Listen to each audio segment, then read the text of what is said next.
Hey, welcome to the video. My name is Skye. I design, build, and optimize pro studios for leaders and creators who need their space dialed in. And this is how I transformed an office closet into a $20,000 pro studio in just under a month. Let's get into it.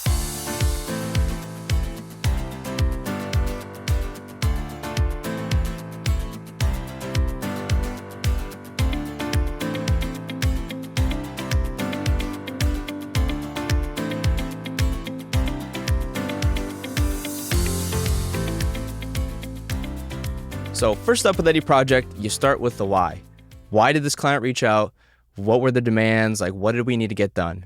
So this was actually a referral from another client from a previous studio build that I did.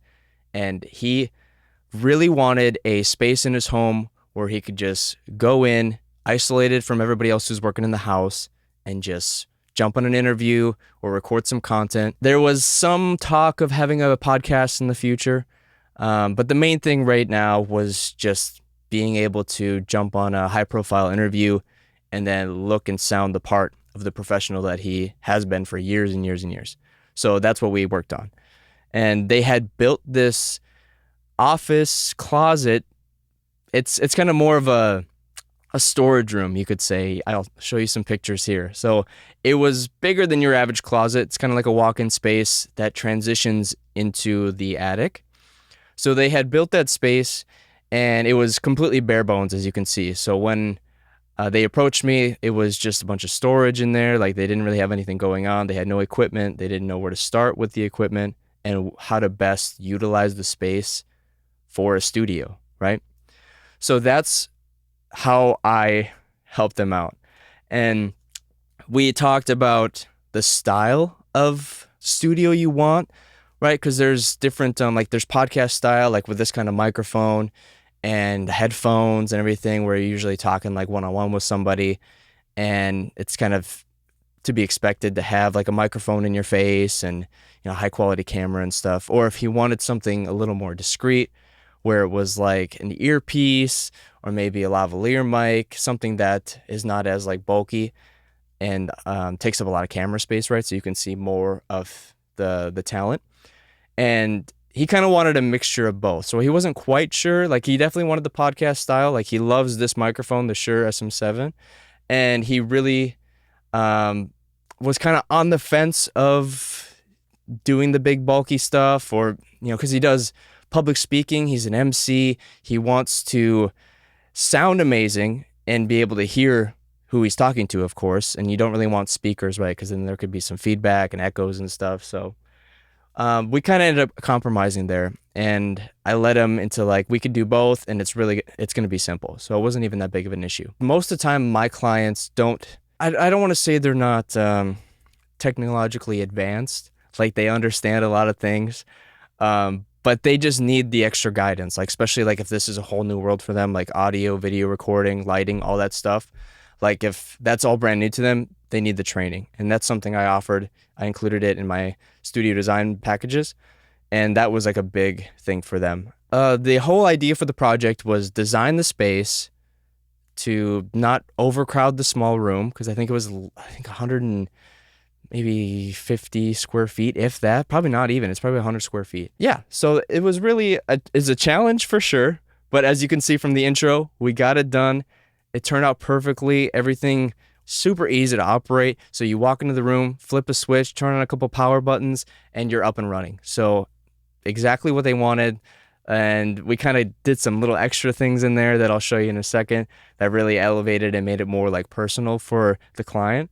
And that's something that I always love doing. So let's get into how the whole thing kind of broke down. So once we got the first consultation out of the way and we figured out the project goals, we figured out the timeline, we definitely wanted it done in a month, and the budget, of course, and how much we wanted to spend on certain equipment, because there's always a trade-off versus price and quality, right? So we found a good compromise there. And then the next step was to get designing. So I actually flew to the client. So I'm based in Florida. The client was in North Carolina. So I flew to the client and rented a car, drove to the space, and took all of the measurements. We got to meet and get to know each other a little bit and get a taste for like the design aspects and kind of like the do's and don'ts, or what you like and don't like, as far as like, I mean, design is a big thing because we all have different tastes, right? So that was great to do. And I got all of my detailed measurements. So floor to ceiling height, all the wall lengths, but also where the lights are in the ceiling. Like if I have to mount anything from the ceiling, we want to make sure like there's space to do so properly. And also, where are the outlets in the room? How are like the circuits set up, right? If the whole room is on one circuit and if it's joined in with another room, what's the AC like? How's the airflow? Because once you get a bunch of equipment in there and you start filming, it starts to get hot. So you want to make sure there's proper airflow, and it can't be the vent can't be in a position where it's going to be right where you're going to place the microphone, right? Because then the air is going to blow right into the mic and you'll get like a background noise that you don't want. So it's like little things like that. Are there pipes in the wall that I have to make sure I don't drill into? It's like all of these little details. I can guide the client into getting all of these measurements. It doesn't have to be perfect, of course, but it has to be pretty close, because when we do the custom cabling, we have like a tight space. Like we don't have room for a lot of equipment and furniture and all that. We want to make sure like we are basically to a T, and this room especially. So again, I can guide the client into that, but in this case, they just wanted me to come to them and figure out all of that. They don't want to worry about it. They are far too busy. So went there. It was a day trip, in and out, got the measurements, met the client, and it was a great trip. And honestly, I loved North Carolina, so it was fun for me too. So yeah, I got that all done. And then when I got back to my studio, I drew up some basic schematics of the room. So as you can see here, it's just kind of a layout of the space. You can see like I have little lightning bolts where the power outlets are, and we actually ended up installing a couple more. You can see like there's not a lot of room in here, and we had to keep that walking path, so I made sure to kind of place that out there because that door could not be obstructed. We needed to have access to the attic at all times. So it's like little details like that. So yeah, as you can see, it's maybe a little crude, you could say, but it's enough info where I can get started designing and finding all of the pieces to kind of fit together, because this is a very tight puzzle and we had to be very conscious of the space. So that was it. So what's the basic measurements and like the room schematics are laid out, it's time to actually start finding the right gear and hitting all of those client points that we discussed in initial consultations and in the meetings. And this typically takes 2-3 days, sometimes up to a week for more complex builds. And what I end up doing is I found it's kind of two ways. So most of the time I will collect all the equipment and I'll lay it out into a Google Sheet, and I'll have it categorized by audio equipment, video equipment, lighting, and whatnot. And then I will send it to the client and with a video, like explaining the whole build, and say, okay, this is like my plan currently. This is what we're looking at for budget for each category. Do you want to change anything, or do you want me to find another solution to something? And that has worked out really well. And then if everything is approved, or if we do need to change something, I'll go ahead and do that. And then the client will end up ordering everything. And most of the time I find nearly everything we need from Amazon, or there's B&H, or sometimes Sweetwater. There's a couple of vendors, but I try to stick to Amazon just because it's, the shipping is so fast. Plus, if you have the Amazon card, you get the extra points.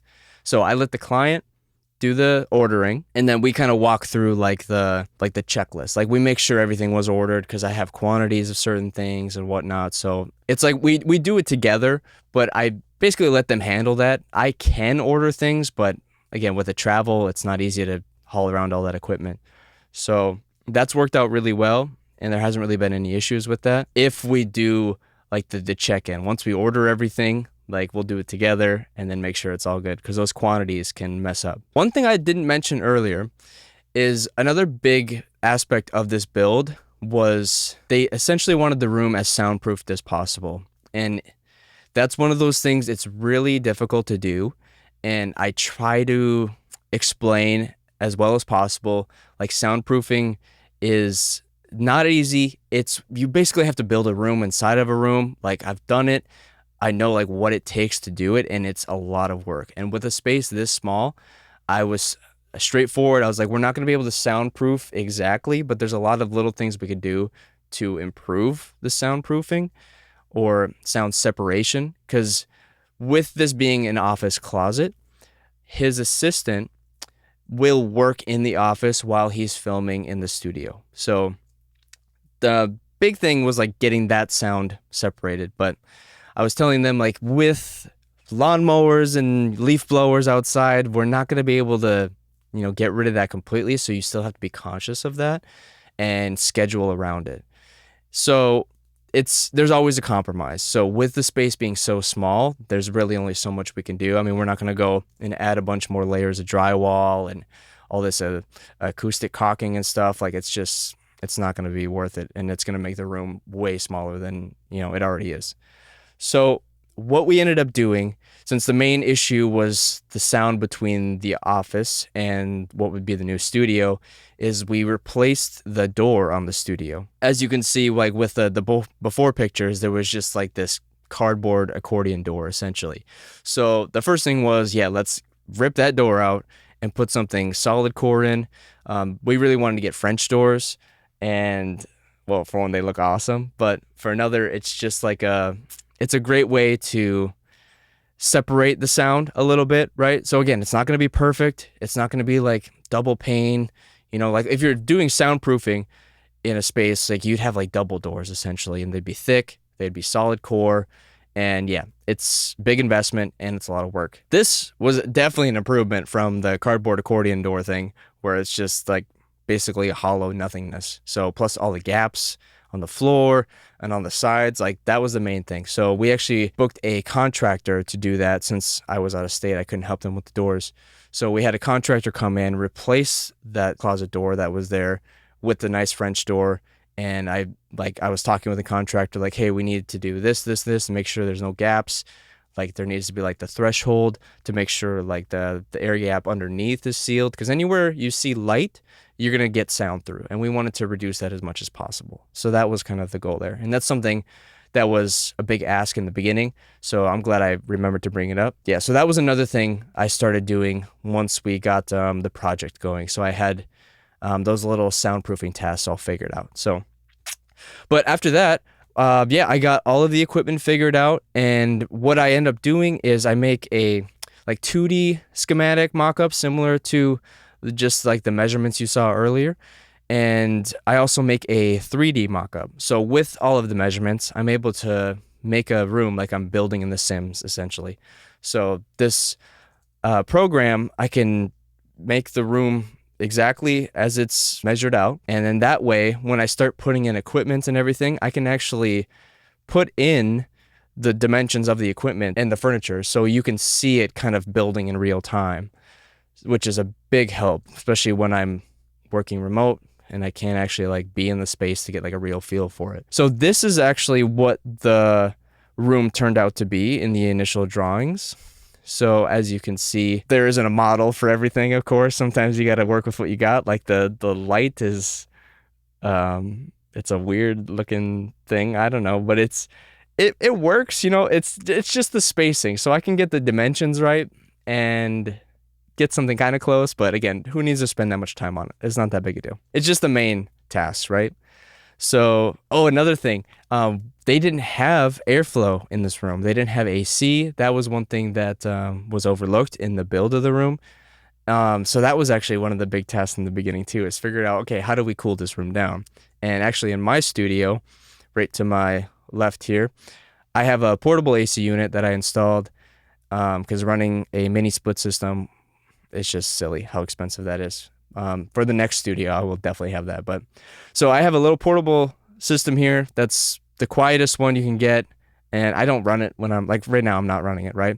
But it actually vents up into my attic because we have the open attic, right? And since their space, this studio that we were working on, this closet is right next to the attic, which is already ventilated. We just piped this portable AC unit right into the space. So, and you'll see that in the first video. I have like a before and after picture, but that was another thing. That was a challenge. But so that's what like that little box under the bookshelf is. That's like the little AC unit, but you can see like some of the acoustic panels going up. And this changed, of course, as we were going, but it just kind of gives you the basic feel for what the room is going to be. So there's going to be the chair, we have the curtains covering the back door, because obviously we can't obstruct the door. We still need access to it, but we don't want the door in the background, right? So we had to find a way to come up with that. And I made 2 different mock-ups. So one with like the curtains like this, and another with like Roman shades where it would just kind of like electric like come down, but it split the room too much, so it looked a little goofy. So we ended up going with the curtains. But you can see like this is kind of like the idea to give the client like a idea of what I'm thinking, and also like help me build the room as I go. So between the 3D render like this, there's also a schematic for each kind of section of the build, right? So you got audio, video, acoustic treatment, and all that. And I'll show you those as we're building the space. But this is like one example of like the video setup. So you see like the camera, we got the teleprompter, the capture card, and then the little controller and stuff, like where it's going to be on the desk, and the cablings we need, so that way I don't miss anything, right? And again, this kind of changes as I go. This definitely wasn't the final setup, as you probably saw in the intro video, but this is pretty close at least. So it gets us started. Yeah, so, and that's for every section, like I said. So the acoustic treatment I had laid out and everything, and we'll get to that in a second. But that was like the design process. We didn't change anything that I initially offered or suggested, but we did add a few things, like a storage solution. We ended up getting a network storage system. And I think we talked about some furniture options, some design, like what color do you want the chair? How about the rug? Like, what about the curtain color? Like, is white okay? Like, because that was another thing. We didn't want the room to get closed in. So if you go darker colors, the room starts getting smaller and smaller, right? So everything needed to be lighter. So it can't be like my space here where the walls are darker, because it does make the room smaller. But yeah, so that was the design. And once we got all that approved and everything, we went into the stage 2, I guess you could call it, where it's time to order all of the equipment, make sure it all gets delivered, and then we do a delivery check. So we go through every item and make sure nothing was missed. Since I'm flying in to do the build, we don't want to be missing something crucial that couldn't get delivered in time. I'm only going to be there for a few days, so it's important that we just check off everything on the list, right? That's why my plans and schematics are so detailed, because I think of every single, like, okay, this cable needs to go here, it needs to be this long, and we need like this plug here, and these cable ties here, and all that stuff. Like, it's a lot of detail work that is exhausting, to be honest, but it pays off, because when I did the build, and we'll get to that in a second, is we didn't miss anything. We didn't, like, there was nothing that we had to like wait on. Okay, wait, there was one thing, but it was a accessory that we ended up getting later. So, okay, I don't want to lie to you. There was one thing, but it came in time. It was fine. So everything here ended up working perfectly. So now let's get into the actual building of the studio, which I'm sure is what you really want to see, right? Okay, so now for the real fun part. So let's build the studio, right? Well, the first thing, obviously, since I'm out of state, I had to get back to the client. So I drove this time, since I had a bunch of tools and everything I needed to bring with me. So I didn't have to rent anything, luckily. I just had to pack the car, drive, I think it was 11 some hours to the client. So the idea was to build the studio over the course of 3 days. So the first 2 days would be the heavy builds. The last day would be the final testing and starting the training with, so this was Tuesday, Wednesday, Thursday. I arrived Monday night, and then I'm planning on leaving Friday night. So Friday would be like the spillover day. So any remaining training or testing we wanted to do, that would kind of be done there. And then, of course, if I needed to extend it to the weekend, if anything weird happened, it was fine. So the perks of driving, don't have to worry about flight tickets. But when I got to the client's location, so they had the room all cleared out. They actually had the sound curtains hung up for me. So that was great. One less thing to do, right? Yeah, the curtains were hung up, but you see there's nothing else in the room. So really the first task was to start doing all of the dirty work. When I first got there, I unloaded all the tools and I double checked like all of the equipment was there. So this is just all of the equipment laid around in the room. You see all those Amazon boxes. So I just kind of flipped through them, double checked all of the heavy hitting items, right? And then counted the inventory. So, and then actually the night before, so when I arrived, like I said, Monday evening I arrived, I wrote up a checklist of exactly what I wanted to get done every day. That way, if I finish one thing, I could immediately jump to the next. So it started with all like the dirty work. So anything I would have to drill into walls, because I ended up running cables through the walls, and I just wanted to make sure, like, okay, if I finish this, I'm on to the next. Like, there's no like, okay, what should I do, you know? So this is actually a little video of like what my iPad looked like with all like the checklist items. So the first day was all the dirty stuff, and I knew like the acoustic panels, that was a maybe for day one, because that's quite a bit of work too. But you can just see, like, I kind of just had everything laid out, and it didn't end up following to the T perfectly, you know, but this actually helped like substantially. So like, finish one thing, check, on to the next. So as you can see, like the first thing on the list was the AC install. So we talked about that earlier, so I'm not going to go into too much detail, but you can just see we had this outlet installed next to where the AC was going to go. And this is just like the little before. This is the section underneath the bookshelf. And then this is the after. So I brought a hole saw, drilled right through there, and then attached a vent on one side and got this hose connected to the other. Good to go. No issues there. So, and you can see this is actually the other side of the wall. So you can see that's where it vents out and then up. That's the back side of the wall. So you see all of that insulation in there. So that's going to help with like the sound as well. And then I have one more picture of the other side of the room. So we ended up having to run an Ethernet cable through like this backside here. So having this open space was like perfect for building this room. Usually it's not that easy to run cables through the wall, but I could literally go right behind the room and on top of the room even, and kind of manage all of that. So it was perfect. So, and here's that Ethernet cable that I ran around and through the wall. So because the router we ended up moving into the office, it was downstairs originally. We moved the modem and the Wi-Fi router upstairs, and that way I could run an Ethernet, because you always want to be hardwired if you're doing any live streaming or anything. It's just, even if your internet speeds are pretty fast, there's still like that, you know, there's moments where it kind of flickers a little bit. So being hardwired is a lot better. So that's what we did here. So you can see I just installed that brush plate and then ran that Ethernet cable through. So after that, it was onto lighting. So anything, I'm kind of like working like top down basically. So the AC I definitely wanted because it was getting hot in that room. And then now it's time to like do all the lighting. So this is going back to the schematics, kind of like the overview of what the lighting design was going to be.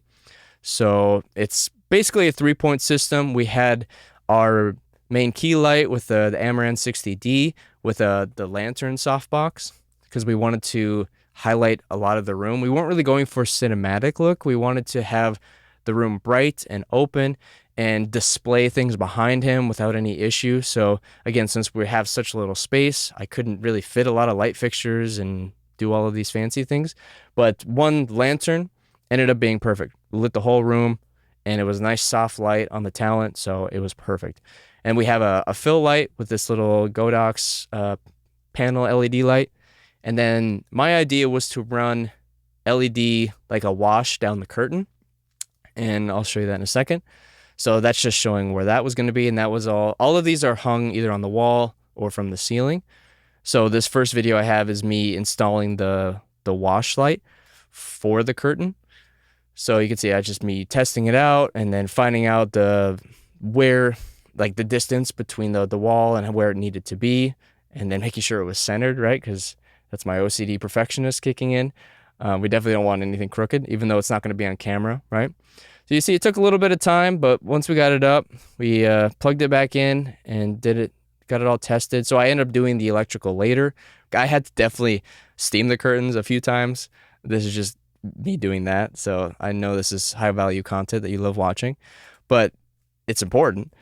But once you see like the colors and everything on the lights, you can tell like there's some hot spots there. But again, like the top of the curtain, none of that is going to be on camera. So it's pretty much like just right above his head is where you start seeing the light coming in, and it's supposed to be a very like gentle just wash down the curtain. It just adds like that little bit of separation from the background and a little bit of interest behind you, right? Because again, we don't have a lot of room for like many little objects and eye-catching lights, like practical lighting and stuff back there. So we had to do something unique, something easy, something out of the way. So this was kind of like the perfect solution. Plus he can change it to whatever color he wants. So it worked out. It was pretty cool. And then next it was installing the other two lights. So the key and the fill light. So what I do first is I put the lights on temporary stands, kind of get them into position where I project they're going to be in their final place. This is just so I can figure out where to set the wall mounts that give us like maximum positioning, because the wall mounts can extend, they swivel, they go up and down. Like, so we want to make sure like if this is the proper position, we can get there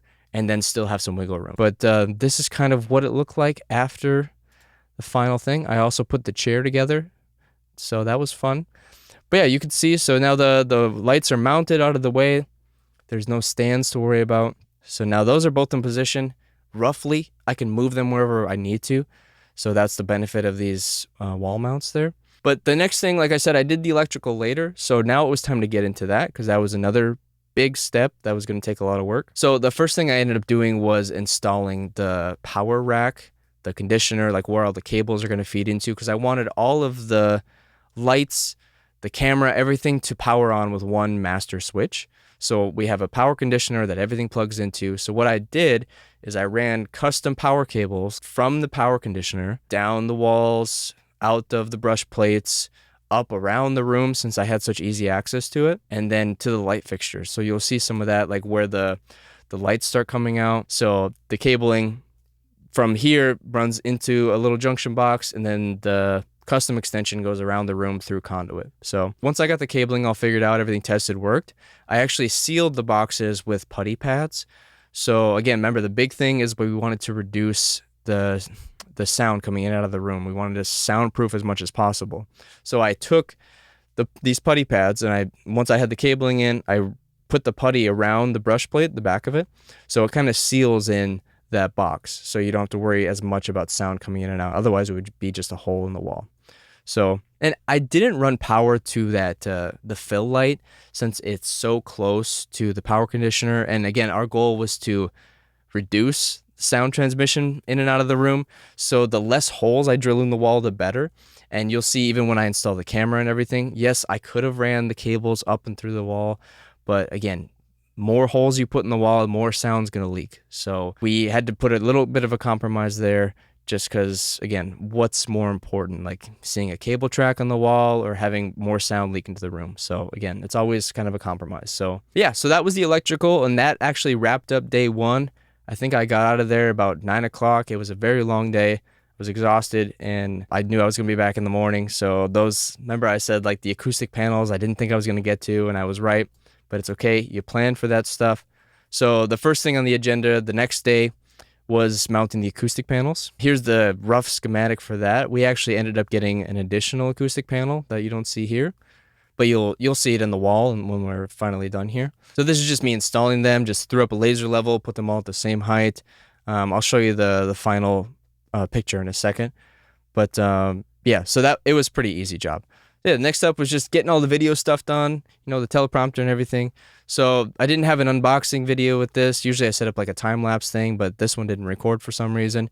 But I do have all the equipment laid out here, so you can see like there's the camera, we have the teleprompter, the capture card, and all that stuff, the little accessories, so all laid out and ready to go.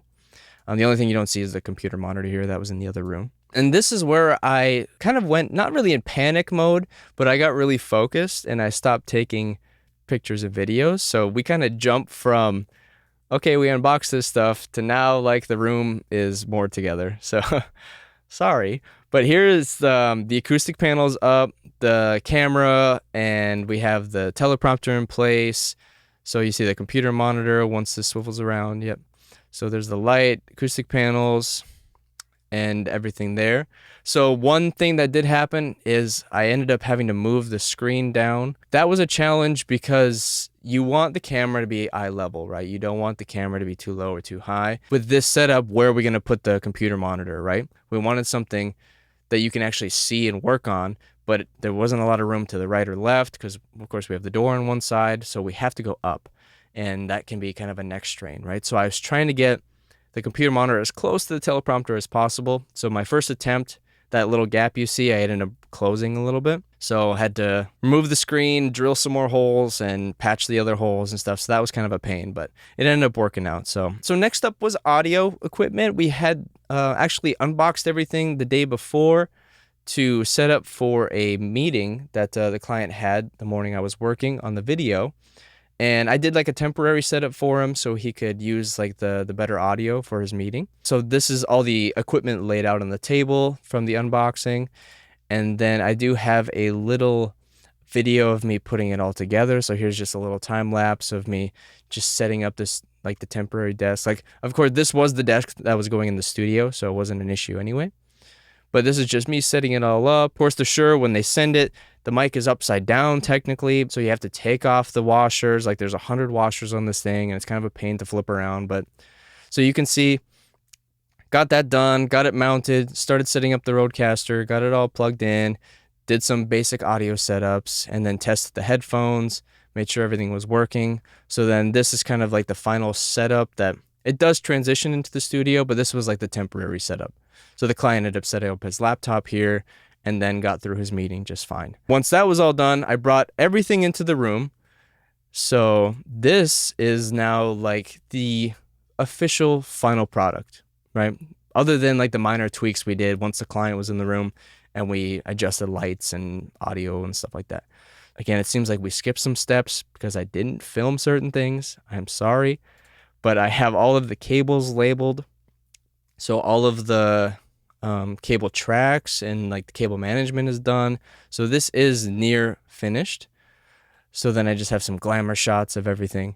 So you can see everything is super clean. We didn't want the room to be messy, wanted to be easy to clean. And if troubleshooting had to happen, like I wanted all the cables labeled so I could walk them through, okay, unplug this or replace this. So, and this is one of those little bonus things that we put in. So the client is an MC, he's a comedian, public speaker, so he's used to like the handheld microphone.